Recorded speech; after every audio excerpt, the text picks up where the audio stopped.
Second chapter हम पढ़ रहे हैं। तो सेकेंड चैप्टर में देखिए 2023 में क्या क्वेश्चन आया है, इसमें 4 मार्क्स का क्वेश्चन आया था।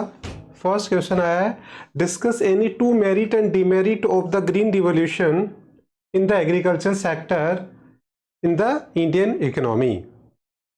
तो अब आपको पता है कि chapter second how many parts, कौन बताएगा कितने पार्ट्स है चैप्टर सेकेंड के? फॉर द बेटर अंडरस्टैंडिंग हम सेकेंड चैप्टर को कितने पार्ट में डिवाइड करते हैं? 4 पार्ट्स में। तो 4 पार्ट्स में इसको हम डिवाइड कर ले। फर्स्ट पार्ट क्या है? ऐसे मैंने 4 पार्ट्स जो है वो पूरे 4 पार्ट्स का शॉर्ट 1 शॉट डाल रखा है यूट्यूब पे, तो आपको डिटेल में पढ़ना हो तो आप वहां से देख लेना। तो सबसे पहला जो पार्ट है वो है economic system and 5 goals of 5 year plans. Second जो है वो है agriculture sector in between 1950 to 1990। Then फिर industrial sector in between 1950 to 1990 and then फिर फॉरेन ट्रेड। तो ऐसे 4 पार्ट में इसको पढ़ोगे तो ज़्यादा आपको समझ में भी आएगा और इजी भी होगा। और मैंने इसी तरीके से इसके 1 शॉट डाल रखे हैं। अब ये कौन से पार्ट से क्वेश्चन आया है?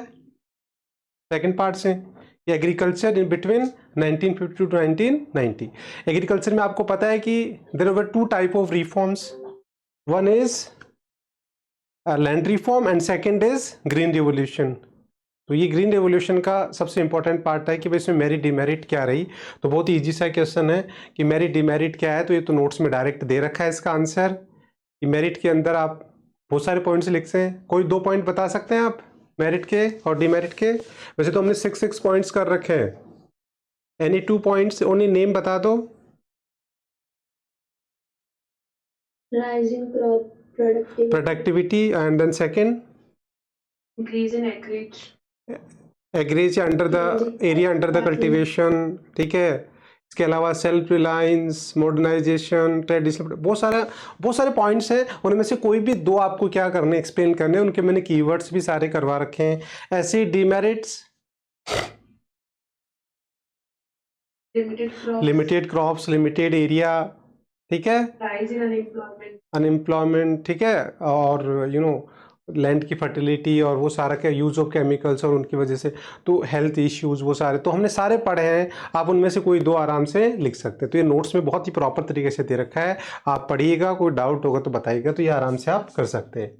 देन उसके बाद में फिर आता है the debate over the farm subsidy in the India. Set 1 में तो ये आया था, सेट 2 में क्या आया? Is emerged at a different platform, discuss any 2 argument in favour. तो ये तो पूरी टेबल अपने नोट्स में दे रखी है, argument in favour, argument in against, और उसके मैंने कीवर्ड भी मार्क करवा रखे हैं। किसी को पता है क्या कीवर्ड?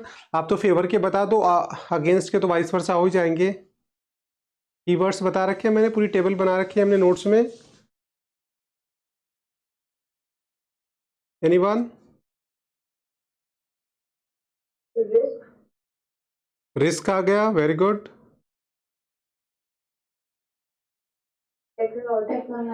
टेक्नोलॉजी, इंक्रीज प्रोडक्शन, और एक पुअर फार्मर का भी था ना कि enable to the poor farmers. तो ये 4 पॉइंट हमने किए थे इन फेवर, और इन्हीं को वाइस वर्सा कर दो इन अगेंस्ट।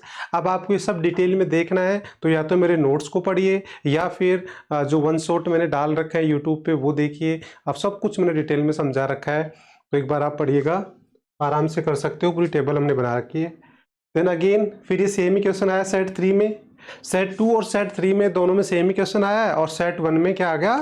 तो इसका मतलब 2023 में क्या फोकस रहा है? एग्रीकल्चर, एग्रीकल्चर सेक्टर फोकस रहा है ना। अब आगे चलते हैं 2022। तो इसके अंदर तो ये एमसीक्यू वाला क्वेश्चन आया है इसमें। तो देखो सबसे पहला यही है, स्टेटमेंट वाला क्वेश्चन है। तो इसके अंदर 2 स्टेटमेंट दे रखे। Indian planners give the more importance to public sector during the period of, बिल्कुल सही बात है। Under the industrial policy resolution 1956 the public sector was given leading role in the industrial development. तो I hope both statements are correct, yes और no? yes sir, और ये कौन से पार्ट से आया है? देखिए ये जो पार्ट है कौन से पार्ट से आया है क्वेश्चन? 4 पार्ट्स में से कौन से पार्ट में से आया है? थर्ड पार्ट से आया इंडस्ट्रियल सेक्टर, ठीक है। देन उसके बाद फिर चलते हैं, identify the following is not a advantage of green revolution, is note जो नहीं है। तो देखिए India has become self sufficient. अब देखिए वो जो ग्रीन रेवोल्यूशन के उधर क्या पूछे हैं, मेरिट्स, इधर वो सारे पॉइंट आ गए। तो India has become a self sufficient in the production of food grain, ये मेरिट था, इसका एडवांटेज था। India has build sufficient buffer stock, ये भी था। इंक्रीज मार्केट सरप्लस, ये भी था। Increase in the price of food grain, ये नहीं था। यस और नो, प्राइस को तो कम करना था ऑब्जेक्टिव। तो देखिए ये तीन मेरिट तो यहीं दे रखे हैं, ये नोट्स में भी दे रखे हैं, इनकी डिटेल हमने सारी करवा रखी है। तो ये किससे आया, सेकंड पार्ट से आ गया। फिर स्टेटमेंट वाला क्वेश्चन आ गया, objective of modernisation has help in the setting up the various type of technology oriented industries. Objective of modernisation help in setting up various type of technology oriented industries. Modernization refer to the change in technology along with the positive change in social outlook। तो बताओ क्या answer है, दोनों statement सही है, yes और no? Yes, sir. तो दोनों स्टेटमेंट सही है, बट आया किससे टॉपिक से है, ये कौन से पार्ट से आया, मॉडर्नाइजेशन किसका पार्ट है? First part. Part one. First part में जो हमारी long run objective the modernisation, तो उससे ये क्वेश्चन आया है। देन उसके बाद फिर arrange the following event in the correct chronological order के अकॉर्डिंग करना है। तो देखो कार कमेटी, पहले बता सकते हो कि आप, ठीक है, आपको याद हो गया होगा, देखो ये बेसिक डेटा है, ये याद ही होना चाहिए। तो जो कार कमेटी थी उसकी क्या डेट थी, किसी को याद है? वैसे किस पार्ट से रिलेटेड है car committee? The small scale industry. Small scale industry, और उसका ईयर दे रखा है, बताओ क्या दे रखा है? 1955. 1955, बिल्कुल सही ना। उसके बाद में beginning of the first 5 year plan, ये भी सबको याद ही होना चाहिए कि फर्स्ट बार, मैंने हमेशा बोल रखा है कि फर्स्ट और लास्ट 5 ईयर्स का डेट हमेशा याद रखना। क्या था? 1951। एस्टैब्लिशमेंट ऑफ प्लानिंग कमीशन, ये भी सबको पता है, ये भी डेटा, बेसिक डेटा, ये तो याद करना है हमारे को, 1950, ठीक है। और एस्टैब्लिशमेंट ऑफ नीति आयोग, ये भी सबको मैंने याद करवा रखा है। 2050. तो 2050. तो ये देखिए, अब अगर आपको ऐसे याद है तो फिर आप तुरंत इसको अरेंज कर देंगे। तो देखिए का जो सबसे पहले क्या होगा, इसमें आंसर डी है। डी का मतलब डी के अंदर सेकंड, सॉरी थर्ड पहले आएगा, मतलब सबसे पहले क्या आएगा, थर्ड, मतलब एस्टैब्लिशमेंट ऑफ प्लानिंग, मतलब इसमें क्रोनोलॉजिकल ऑर्डर लिखना है, लोवेस्ट टू हाईएस्ट। सबसे पहले ये हुआ, फिर सेकंड आया 50 में, ये 51 में ये हुआ, ठीक है। फिर फर्स्ट आया 55 में, और फिर ये लास्ट में आ गया 2015 में। इस तरीके से इस तरीके के क्वेश्चन आ सकते हैं। तो अब ये क्वेश्चन बेसिकली जो है वो पूरा चैप्टर ही कवर कर रहा है। इसके अंदर देखो 5 ईयर प्लान फर्स्ट पार्ट भी आ गया, फर्स्ट 2 तो ये फर्स्ट के ही है, 3 तो फर्स्ट के ही है, और एक किसका आ गया, इंडस्ट्रियल सेक्टर का ना। उसके बाद में देखिए next, after independence in order to bring equity in the agriculture, land reform policies were introduced by the government that includes abolition of intermediaries, the abolition of zamindari, green revolution, land selling। तो ये तो सबको पता है, बहुत easy question है, yes और no? First and third. First and third, क्योंकि ग्रीन रिवोल्यूशन तो क्या था, entirely different reform। there were 2 reform in agriculture, one is land reform and second is green revolution। तो इसमें पूछा है लैंड रिफॉर्म के बारे में, तो लैंड रिफॉर्म में क्या आएगा, abolition of zamindari and the land selling. और आपको पता है एज पर द एनसीईआरटी जो इम्पोर्टेंट है reforms under the land reform, वो हमने 3 किए ही हैं, 3 ही तो इम्पोर्टेंट है एनसीईआरटी के अकॉर्डिंग, 3, जिसमें से 2 तो ये आ गए, और एक कौन सा बचा लैंड रिफॉर्म, रिमेनिंग कौन सा रहा?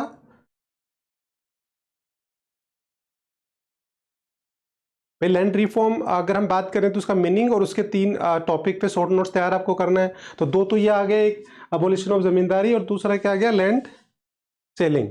अब एक और कौन सा है जो जिसपे आपको शॉर्ट नोट्स तैयार करना है? Ownership rights for tenants. Ownership rights, तो ऐसे 3 ही टॉपिक आपको तैयार करने हैं और तीनों की कीवर्ड से मैंने बहुत अच्छे से तैयार कर रखा है। अभी भी किसी को डाउट है तो पहले मेरा वीडियो देखो यूट्यूब से और उसके बाद फिर आप क्लास में डिस्कस करो।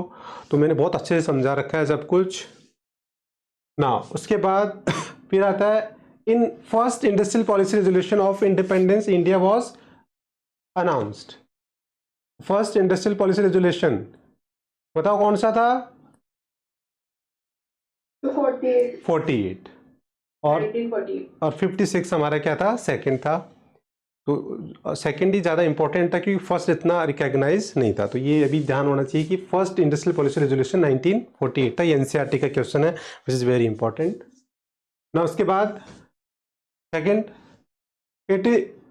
It not a type of land reform introduce green revolution by the government of India after independence. बताइए। तो इसमें भी बिल्कुल क्लियर है। अब तो तीनों ही आ गए। देखो अब ये तीनों ही आ गए कि जो हम डिस्कस कर रहे थे कि land ceiling, abolition of intermediaries और चेंज इन ओनरशिप। तो ये तीनों इंपॉर्टेंट हमारे आए गए। तो ये तीनों तो लैंड रिफॉर्म ही है। और इसके अलावा फिर क्या बचा? Use of yield. ये किससे रिलेटेड है? HYV green revolution. तो इस तरीके से बच्चे आप जब भी क्वेश्चन सॉल्व करें तो उसको बिल्कुल आप जब चैप्टर की मैपिंग करते हैं तो उसको पहले देखिए कौन से मेजर पार्ट से रिलेटेड है, फिर कौन से सब पार्ट से है और उसमें क्या क्या आते हैं। ये सारी चीज़ें आप डिस्कस करके उसको पढ़िए। देन उसके बाद was known as a architect of Indian economic planning. PC महाराज अब ये आपको अब कर रखा है हमने बिल्कुल अंडरलाइन करके। अब ये कौन से पार्ट से रिलेटेड है? सेकंड चैप्टर के 4 पार्ट्स है, उसमें से कौन सा पार्ट है? First part. फर्स्ट पार्ट्स में तो रिलेटेड है प्लानिंग और प्लानिंग के अंदर फिर उसकी फर्स्ट फेज सेकंड फेज से रिलेटेड है। ठीक है। उसके बाद फिर है read the following statement. Assertion reason का क्वेश्चन है। The motive of licensing system was to, first क्या है? The motive of licensing policy was to promote regional equalities. बिल्कुल सही बात है। The motive of licensing system was to monitor and control the industrial production. तो दोनों statement सही है बट एक असर्शन जो है वो क्या है, जो रीजन है उसका एक्सप्लेनेशन नहीं है। हम ये कह सकते हैं कि दोनों स्टेटमेंट सही है। तो देखो इसका आंसर क्या है? बी है। बोथ द फर्स्ट वाला सही क्यों है? बी। आप देखो लाइसेंसिंग क्या होता है? What do mean by licensing? Putting restrictions basically. Licensing का मतलब ये था कि परमिशन, मतलब before opening any kind of business या स्टार्ट बिजनेस क्या होना था कि गवर्नमेंट से पहले आपको क्या लेना था? परमिशन लेनी थी। तो लाइसेंस मतलब क्या था? It was A permission which is given by the government. अब वो ऐसा क्यों किया गवर्नमेंट? उसका मोटिव क्या था? लाइसेंसिंग क्यों इंट्रोड्यूस करना पड़ा? क्योंकि उस टाइम में 2 तरह की इनइक्वालिटीज थी। वन इज पर्सनल और सेकेंड इज रीजनल। तो पर्सनल इनइक्वालिटीज मतलब जो टाटा अंबानी जो लिमिटेड लोग थे उन्हीं के पास सारे लाइसेंस थे तो उससे मोनोपोली की रेट हो रही थी। और regional inequalities like Gujarat, Maharashtra, ये सेलेक्टेड स्टेट्स में क्या हो रहा था? सारा इंडस्ट्रियल सेटअप हो रहा था। और बाकी जो जैसे हम बात करें राजस्थान, बिहार, यूपी, ये सारे क्या हो रहे थे? बैकवर्ड हो रहे थे इंडस्ट्रियल सेक्टर के पॉइंट ऑफ व्यू से। तो मेन ऑब्जेक्टिव गवर्नमेंट का यही था कि licence, it was a check. Licence क्या था कि गवर्नमेंट चेक कर रहा था कि भाई जो भी नई इंडस्ट्रीज ओपन हो वो उन एरियाज में हो जो बैकवर्ड हो और उन लोगों को उनका लाइसेंस मिले जिनके पास ऑलरेडी नहीं है। तो मेन रीज़न यही था लाइसेंसिंग का। इस वजह से ये तो मेन मोटिव था लाइसेंसिंग का कि the motive of licensing was to promote regional equalities. I hope it's clear yes sir. ना। उसके बाद फिर ये केस स्टडी बेस्ड क्वेश्चन आया है। केस स्टडी दे रखी है और इससे रिलेटेड क्वेश्चन है। तो इन the industrial policy resolution 1956 industrial sector व क्लासिफाइड। हमें केस स्टडी पढ़ने की जरूरत ही नहीं है क्योंकि उसका तो मेन पार्ट ये है कि IPR 1956 का मेन फीचर ही क्या है कि द 3-fold क्लासिफिकेशन। यस और नो? तो बहुत ही इंपॉर्टेंट पार्ट है इसका। तो 3 आंसर आ जाएगा इसका ना। उसके बाद under IPR 1956 the private sector was kept under state control through licensing system. The objective of such was, ये रिपीट ही हो गया एक तरीके से, क्या ऑब्जेक्टिव था उसका? To promote regional equality, to ensure that production exceed what the economy required, to ensure that private sector enterprises should not create monopoly। तो A और C, ठीक है।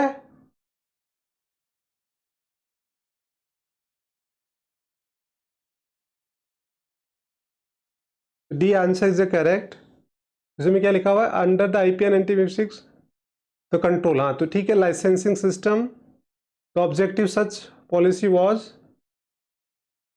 वैसे तो ये तीनों ही ऑब्जेक्टिव होने चाहिए ना इसके। रीजनल इक्वलिटी भी था, to ensure the production exceed ये भी था, और प्राइवेट सेक्टर की मोनोपोली भी था।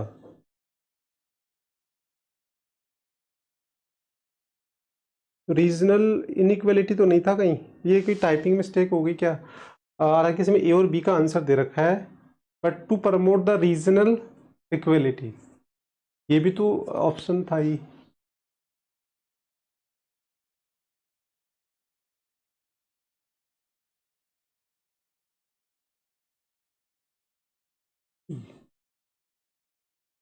एक बार मैं चेक करता हूँ, शायद यहाँ कुछ एम में कुछ रीजनल इनइक्वालिटीज हो सकता है, टू प्रमोट रीजनल ऐसा कुछ होगा, या फिर दोनों को ही कंसिडर किया है।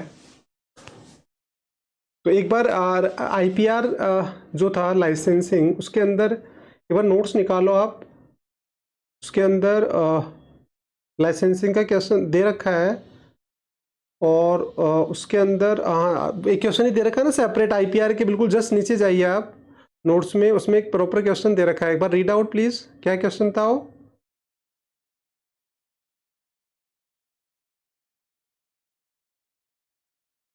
एनीवन? नोट्स तो लेके बैठे होंगे ना आप लोग या नहीं? Why and how was private sector regulated under the IPR 1956? ठीक है, तो ये कैसे कंट्रोल हुआ? तो इसके हमने आंसर लिखे थे कि वाई एंड हाउ। तो वाई का आंसर क्या है? हाउ का मतलब तो कैसे, और वाई मतलब क्यों। तो दोनों का आंसर लिखा हुआ है, यस और नो। अब इसमें सबसे पहले हम बात करते हैं कि लाइसेंसिंग, हाउ का मतलब तो लाइसेंसिंग हो गया कि किस तरीके से किया, तो लाइसेंस के थ्रू किया। अब वाई का मतलब उसके रीजन दे रखे हैं, तो दो रीजन दे रखे हैं, उनके कीवर्ड मार्क करवा रखे थे मैंने। क्या मार्क करवा रखा है? First is Existing industries. Existing industries, तो इसका मतलब ये मोनोपोली वाला पॉइंट है शायद हुआ ना, उसमें आगे डिटेल में पढ़ोगे तो शायद कहीं ना मोनोपोली की बात हो रही है एग्जिस्टिंग इंडस्ट्रीज में। और सेकंड पॉइंट क्या है? ये वाला पॉइंट है, to ensure the production Diversify production. है, एक्सीड वाला ही तो है।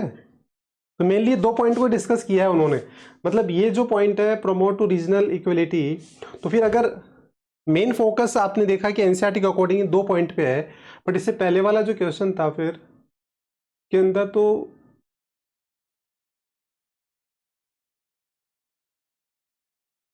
कौन सा क्वेश्चन था?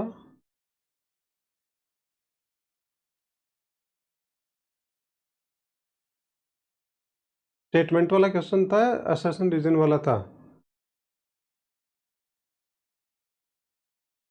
ये रहा, यही तो था। The motive of licensing was to promote the regional qualities and the motive of licensing was to monitor the control the industrial production. तो इसका आंसर क्या था? बी, कि assertion reason are both true. इसके अंदर ये दे रखा है, ये भी CBSE के अकॉर्डिंग है, ये भी CBSE के अकॉर्डिंग। तो आई होप कि पहले इसको एक बार मैं देख लेता हूँ, बाकी इन्होंने इन दो को कंसिडर किया है, वैसे तीनों ही सही है ये, ठीक है। थोड़ा सा कॉन्ट्रैक्ट सर इसमें लिखा है to ensure that production exceeds what the economy required, पर सर नोट्स में लिखा है कि does not exceed what the economy required। अरे हाँ सही तो है, डी। अच्छा ओके, देखो ये ए और सी लिखा हुआ है, बिल्कुल सही है, ए और सी है तो सही है ही। अब इसमें लिखा हुआ कि to ensure the production exceed what the economy required, और वहां क्या लिखा हुआ है? Sir does not exceed। Does not exceeds, है ना। तो आप देखिए ये कंफ्यूजन इतना मतलब इतना बिटवीन द लाइन होते हैं हमारे ऑप्शंस, तो इसका मतलब ए और बी तो सही है ही है। अब बी भी सॉरी ए और सी तो सही है ही, अब बी जो है वो भी पॉइंट बन सकता है बट इसमें डज नॉट आने की ज़रूरत थी, तो इसका मतलब इस तरीके से हमारे को बिटवीन द लाइन रीडिंग लगानी पड़ती है, तब जाके हमारे आंसर सही जाते हैं। नाउ नेक्स्ट देखिए, industrial policy resolution formed on the basis of, अच्छा industrial policy resolution formed the basis of 5 year plan, कौन से 5 ईयर प्लान में था? सेकंड आ गया ना, 56 सेकंड आ गया, ठीक है ना। उसके बाद देखिए next, under IPR 1956 the first category comprise industries exclusively owned by the state, सही है बिल्कुल। The second category comprise of industries where state will supplement private sector, नहीं उल्टा हो गया ना, private sector supplement the public sector. तो इसका मतलब first statement is true and second is false, ये आंसर होना चाहिए। C statement 1 is true and statement is 2 false. ये क्लियर है क्या सबको, ये वाला पॉइंट, ये क्वेश्चन क्लियर है? Yes, sir. ना उसके बाद देखिए next, which of the following statement is incorrect? State had complete control over the industries that were vital for the economy. Which of the following statement is incorrect ढूंढना आपको, तो state had complete control over the industries that were vital role economy, ठीक है। Industrial left for the private sector were kept under the control of government through licensing, ये भी ठीक है। Licence was not required for the expansion और the purpose of licensing was to promote regional equality. Licence was not required the expansion, तो ये तो licence was required क्योंकि उस टाइम में लाइसेंस तो कंपलसरी कर ही दिया था, तो इसका मतलब के अंदर क्या है हमारा आंसर आ जाएगा, जो भी चीज क्या होगा। बट ये किस पार्ट से रिलेटेड है? ये इंडस्ट्रियल सेक्टर मतलब वही थर्ड पार्ट से रिलेटेड है। देन उसके बाद में वापस industrial policy is combination of pack of policies, क्या था ये क्वेश्चन? इंडस्ट्रियल पॉलिसी इज तो नैरो फाइनाइट का था कॉम्प्रिहेंसिव, बट इसका आंसर ये है कॉम्प्रिहेंसिव। तो देन उसके बाद में फिर पैड 3 में देखिए, which of the following statement is correct, statement का क्वेश्चन है, choose the correct alternate, refer to the mix economy. क्या लिखा हुआ? Predominancy of free market economic system over the government regulate economy, absence of economic planning, ownership of factors of production only by the private, और coexistence of public और private. तो ये by definition हमने पढ़ाई है कि क्या होता है कैपिटलिस्ट सोशलिस्टिक, और ये फर्स्ट पार्ट से रिलेटेड है, तो वो डेफिनेशन से हमारे को इसका आंसर मिल गया। देन उसके बाद was the objective of import substitution policy in India production of high quality product, protect the domestic, protect वाला था, इंपोर्ट प्रमोट इंपोर्ट्स और प्रमोट प्राइवेटाइजेशन। तो ये क्लियर है कौन से पार्ट से रिलेटेड है ये फॉरेन ट्रेड से। तो फॉरेन ट्रेड से अभी पहली बार क्वेश्चन आया, ये इससे पहले अब तक क्वेश्चन ही नहीं आया। देन उसके बाद India agriculture subsidy have always been a, ये डिबेट वाला ये क्वेश्चन आ गया, टॉपिक ऑफ डिबेट रिपीट हो गया। Among the economic thinkers identify which of the following statement is not an argument in favour और continuation of the agriculture subsidy in the India. तो बताओ उसका मतलब। अब सबसे पहले आ गया subsidies encourage from to adopt new technology, subsidy encourage farmers to adopt, तो ये तो था ही। फिर subsidies help farmers to face the uncertainty of the future, ठीक है। Subsidies M to reduce the inequalities between the poor, ये था। Subsidies mainly benefit the fertiliser industries, तो ये डी पॉइंट जो है उसका डीमेरिट है, बाकी सारी क्या है मेरिट है। तो देखिए सब्सिडी भी एक तरह से वापस रिपीट हो गया और एग्रीकल्चर का पार्ट है। देन उसके बाद फिर which of the following not a valid statement in the context of industrial policy 1956, ownership and management of the core industries were given to public sector, सही है। Tax benefit were given to the industries we establish backward, ये भी ठीक है। A few industrial were allowed to be owned by the private sector, goods produce by the small scale industries, D reserved. उसका answer क्या होगा बताइए?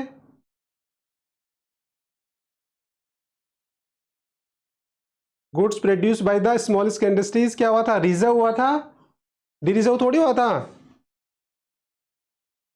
Sir डीओ। हाँ, तो इसका मतलब वो रिजर्व था, तो ये डी क्या होगा इसमें? Valid statement in the context of inner, which of the following is not valid, तो डी आंसर सही होना चाहिए, सही है। देन उसके बाद में modernisation refer to the use of technology only, it enhance the productivity in the economy, women must be give the equal opportunities to एक प्लेस। तो बताइए क्या फर्स्ट स्टेटमेंट सही नहीं है ना, क्योंकि मॉडर्नाइजेशन क्या इंक्लूड करता है? केवल टेक्नोलॉजी इंक्लूड थोड़ी करता है, चेंज इन सोशल आउटलुक भी तो करता है। तो इसका आंसर क्या होगा कि फर्स्ट स्टेटमेंट इज रॉन्ग होगा। फर्स्ट स्टेटमेंट रॉन्ग कौन सा गया? ये डी ऑप्शन। देन उसके बाद 2020 में देख लीजिए, fixing the maximum land ceiling of individual is known as a, ये भी रिपीट हो गया, लैंड सेलिंग। इसके कितने सारे क्वेश्चंस आ गए। The first industrial policy resolution, ये भी रिपीट हो गया 1948।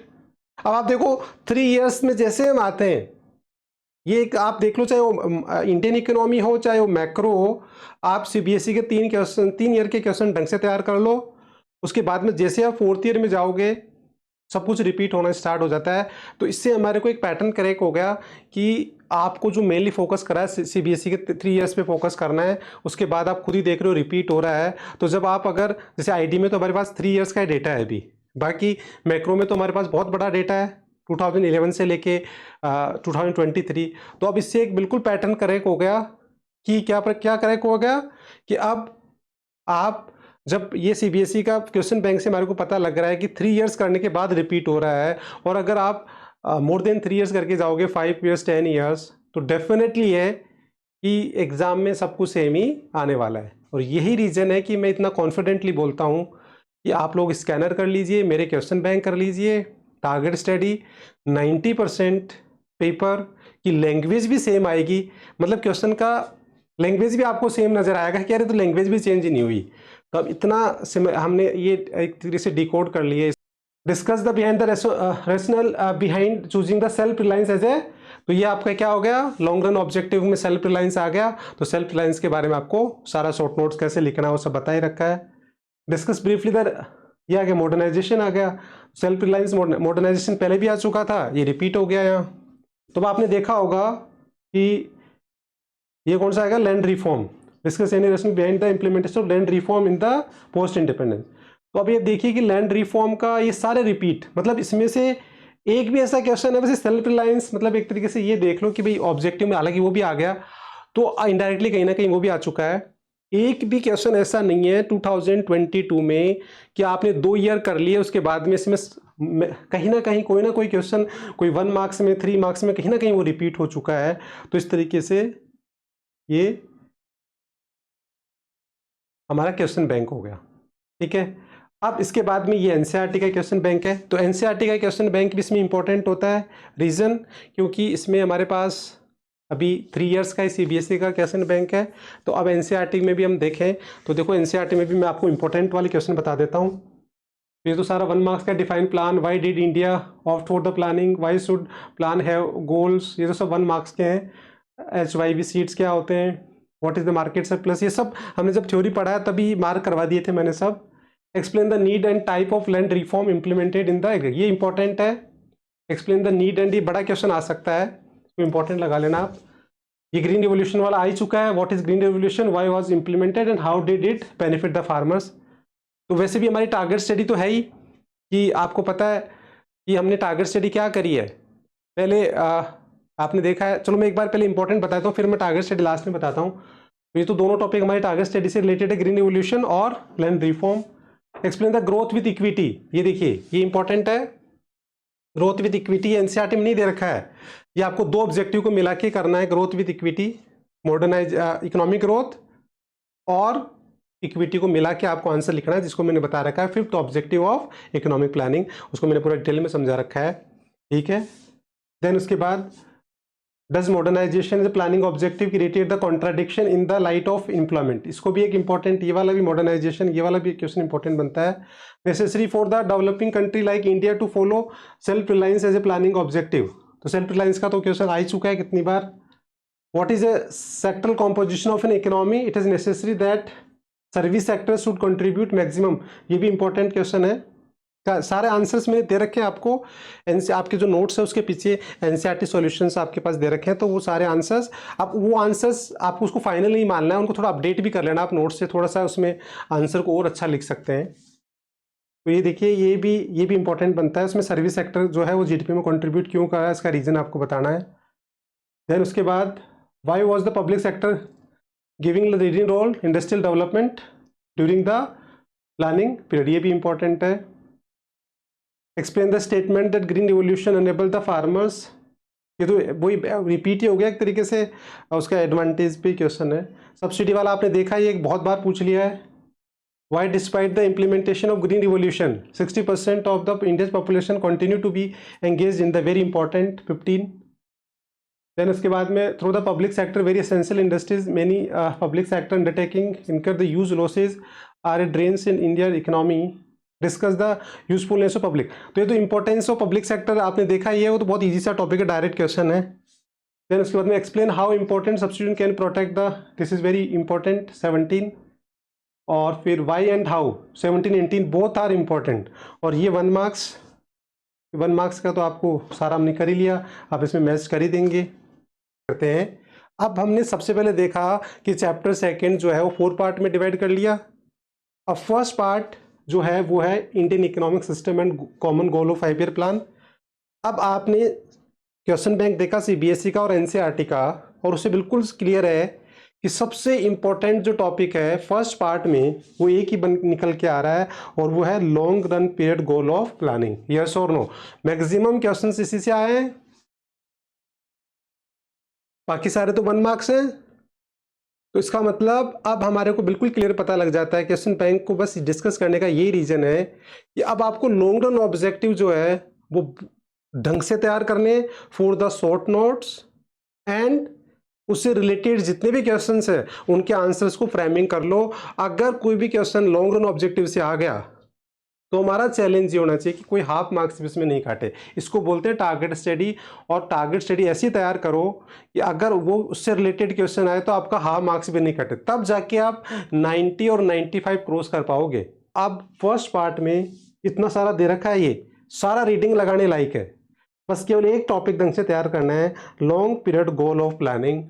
इसका मतलब एक तो आपको पता लग गया कि टारगेट स्टडी, दूसरा आपका बर्डन इजी हो गया। जो आप इतना सारा बर्डन ले रखा था कि फर्स्ट चैप्टर के फर्स्ट पार्ट में कितना बड़ा लेंथ दिया है, आप सभी को इक्वली याद कर रहे हो, उतनी एनर्जी सारे टॉपिक पे लगा रहे हो, तो वेस्टेज ऑफ टाइम है, अननेसेसरी आप अपना प्रेशर क्रिएट कर रहे हो। बाकी सब रीडिंग लगाना है और एक टॉपिक ढंग से तैयार करना है, और उससे ईजिली हो जाएगा। अब थोड़ा सा अगर और आगे चलो तो एक टॉपिक और ढंग से तैयार कर लो, नीति आयोग क्योंकि अभी रिसेंटली ऐड हुआ है, उस पर शॉर्ट नोट्स मैंने पहले तैयार करवा रखा है। तो ये 2 टॉपिक तैयार करके बाकी क्या कर लो, रीडिंग लगाओ बस। तो इससे आपका बर्डन भी कम होगा, इंटरेस्ट भी क्रिएट होगा, टारगेट स्टडी भी तैयार होगी। देखो छोड़ना तो कुछ भी नहीं है, पढ़ना सब कुछ है, बट फोकस कहाँ करना है ये हमें देखना पड़ेगा। तो इस तरीके से फर्स्ट पार्ट में हमने टारगेट स्टडी आइडेंटिफाई कर ली है, ठीक है।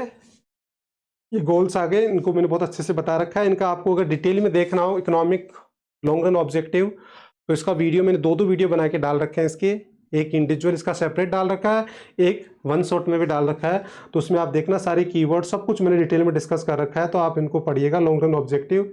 अब देखिए सेकेंड पार्ट में भी आपने देखा ये तो मोस्ट ऑफ द क्वेश्चन आ रहे हैं वो या तो ग्रीन रिवोल्यूशन से आ रहा है या फिर वो क्या आ रहा है, लैंड रिफॉर्म। तो बस मेन पार्ट तो हमारा इंस्टीट्यूशनल रिफॉर्म, तो लैंड रिफॉर्म और ग्रीन रिवोल्यूशन है। अब लैंड रिफॉर्म में भी 3 ही तैयार करने हैं आपको, एक जमींदारी वाला, एक लैंड सेलिंग वाला और एक ऑनरशिप राइट वाला। वो तीनों का शॉर्ट नोट्स भी तैयार करना है, उनका इंडिविजुअल क्वेश्चन भी आ सकता है, कंबाइंड भी आ सकता है। तो वो सारे क्वेश्चन एनसीईआरटी और वो सारे मिला के देख लो कि क्या क्या लैंग्वेज के क्वेश्चन आते हैं। ग्रीन रिवोल्यूशन में बेसिकली आपको जो तैयार करना है ना, वो एक ही टॉपिक तैयार करना है, एडवांटेजेस, बेनिफिट्स, वो ही तैयार करना है, और उसको मैंने बिल्कुल अच्छे से तैयार कर रखा है, बिल्कुल कीवर्ड के साथ तैयार करवा रखा है मैंने उसको। तो वो आपको तैयार करना है ढंग से, एडवांटेज। बाकी ग्रीन रिवॉल्यूशन में आप रीडिंग लगा लो तो भी आप 100% मार्क्स लेके आओगे, आई एम वेरी श्योर। इतना ईजी है ग्रीन रिवॉल्यूशन। तो ग्रीन रिवॉल्यूशन में आपको एक टॉपिक पे बस पूरा फोकस करना है, दैट इज एडवांटेजेस और बेनिफिट्स ऑफ ग्रीन रिवॉल्यूशन। बाकी आप रीडिंग लगा के भी फुल मार्क्स चला सकते हो, तो फोकस एक जगह ही रखना है। लैंड रिफॉर्म में 3 टॉपिक तैयार करने। सब्सिडी वाला टॉपिक भी क्वेश्चन आया है तो वो बहुत इजी है, वो रीडिंग से हो जाएगा। तो ओवरऑल देखा जाए तो इतना बड़ा टॉपिक जो एग्रीकल्चर सेक्टर है वो बहुत इजी हो गया आपके लिए। बस 2 ही टॉपिक तैयार करने हैं, लैंड रिफॉर्म जिसमें 3 रिफॉर्म करने, और ग्रीन रिवॉल्यूशन में एक ही टॉपिक ढंग से तैयार करना है, दैट इज एडवांटेजेस और बेनिफिट्स। बाकी सारा आप रीडिंग लगा के भी जाओगे ना बच्चे, आई एम वेरी श्योर कि आप बहुत अच्छे से तैयार कर लोगे, अच्छे मार्क्स ले आओगे, आप कवर कर लोगे। तो इस तरीके से आप देखो कितना आपके लिए बर्डन कम हो रहा है और आपका इंटरेस्ट अपने आप क्रिएट होगा। आपको जो लेंदी लग रहा है, जो टफ लग रहा है, वो सबसे इजी लगने लग जाएगा। तो ये टारगेट स्टडी हमारी इसमें निकल के आती है। देन उसके बाद ये देखिए इंडस्ट्रियल सेक्टर में अब आपने सारे क्वेश्चंस पढ़े, उसमें से बस एक ही टॉपिक ढंग से निकल के आ रहा है इंडस्ट्रियल सेक्टर में, वो है IPR 1956। हालांकि ये भी बहुत इजी है, तो IPR भी अपने आप में इजी है, बट टारगेट स्टडी एक IPR ही निकल के आ रहा है। तो ये IPR आपको ढंग से तैयार करना है। बाकी पब्लिक सेक्टर से भी क्वेश्चन आया है और स्मॉल स्केल इंडस्ट्री से भी आया है, बट वो ऐसे क्वेश्चन है कि आप उसकी रीडिंग लगा लोगे, बार बार रीडिंग लगाते रहोगे, तो वो कॉमन टाइप के क्वेश्चन है कि आप इजीली उसको अटेम्प्ट कर लोगे और उसमें बस पॉइंट याद कर लोगे, और अपनी लैंग्वेज, उसके जो डिटेल है पॉइंट्स की, वो आप अपनी खुद की लैंग्वेज बना के भी लिखोगे तो भी मार्क्स मिल जाते हैं। तो इसलिए वो रीडिंग वाले टॉपिक है पब्लिक सेक्टर और स्मॉल स्केल इंडस्ट्री। हालांकि इनसे क्वेश्चन आते हैं डेफिनेटली, बट जो तैयार करना है वो आपको IPR करना है। तो सोचिए अब इंडस्ट्रियल सेक्टर में एक ही टॉपिक तैयार करना है, बाकी आपको रीडिंग लगाना है, तो ये तैयार हो गया। उसके बाद फिर लास्ट क्या बचता है, that is foreign trade, introduction, meaning और ऑब्जेक्टिव। ये 3 टॉपिक से मिला के एक शॉर्ट नोट्स तैयार करना है। तो इंट्रोडक्शन में से अदर नेम दे रखे हैं, मीनिंग आपको मैंने समझाया रखा है, देन उसके बाद में इसके 2 वेज और उसका ऑब्जेक्टिव। तो ये सारे मिला के आपको बस एक शॉर्ट नोट्स इसमें तैयार करना है। ये तो अपने आप में पूरा ही कवर हो जाता है इसमें। तो ये 3 पॉइंट इसमें करने से क्या हो जाता है, पूरा का पूरा शॉर्ट नोट्स तैयार हो जाता है इस पर। तो वो शॉर्ट नोट्स तैयार करना है, और जो इसके कंप्लीट दोनों को मिला के इंडस्ट्रियल सेक्टर और इंपोर्ट सब्स्टिट्यूशन को मिला के जो इसके बैड इम्पैक्ट, गुड इम्पैक्ट दे रखे हैं, इनको आप रीडिंग लगा लो, बस इसमें पॉइंट याद कर लो। ये भी इंपॉर्टेंट बनता है, इसके भी इनडायरेक्टली क्वेश्चन है आपके NCERT में, NCERT के पीछे वाले क्वेश्चन में। तो आप देखोगे कि इसमें बस पॉइंट याद कर लो आप, और डिटेल जो है वो अपनी खुद की डेवलप कर लो। तो इस तरीके से बस इसमें पॉइंट्स याद करने, पॉइंट याद करना इतना टफ नहीं है इसका, हमने बहुत अच्छे से कर रखा है इसको। और देखो सेकंड चैप्टर सबको टफ लगता है। टफ क्यों लगता है, देख मेरे इतने सालों का एक्सपीरियंस है कि बच्चों को बहुत टफ लगता है सेकंड चैप्टर, और इसका रीज़न एक ही होता है, क्योंकि लेंथी है। और वो लेंथी होने की वजह से बच्चे क्या करते हैं, हर टॉपिक को इक्वली कंसीडर करके उसको सबको याद करने की कोशिश करते हैं, और उसी वजह से लेंथी लगता है। बट अगर आप इसको टारगेट स्टडी के पॉइंट ऑफ व्यू से पढ़ोगे सबसे ईजी चैप्टर लगेगा आपको ये। क्यों, क्योंकि फर्स्ट चैप्टर में तो हम ये सारे पढ़ ही चुके हैं, इंडस्ट्रियल सेक्टर वहाँ पढ़ ही चुके हैं, बस उसके बाद यहाँ पढ़ रहे हैं, वहाँ एग्रीकल्चर पढ़ ही चुके हैं, यहाँ भी पढ़ रहे हैं, फॉरेन ट्रेड वहाँ पढ़ ही रहे हैं, यहाँ भी पढ़ रहे हैं। तो इस तरीके से आप रिलेट करके और टारगेट स्टडी के अकॉर्डिंग पढ़ोगे तो बहुत ही इंटरेस्टिंग चैप्टर बन जाएगा ये। अदरवाइज ये बहुत लेंथी चैप्टर होता है। क्यों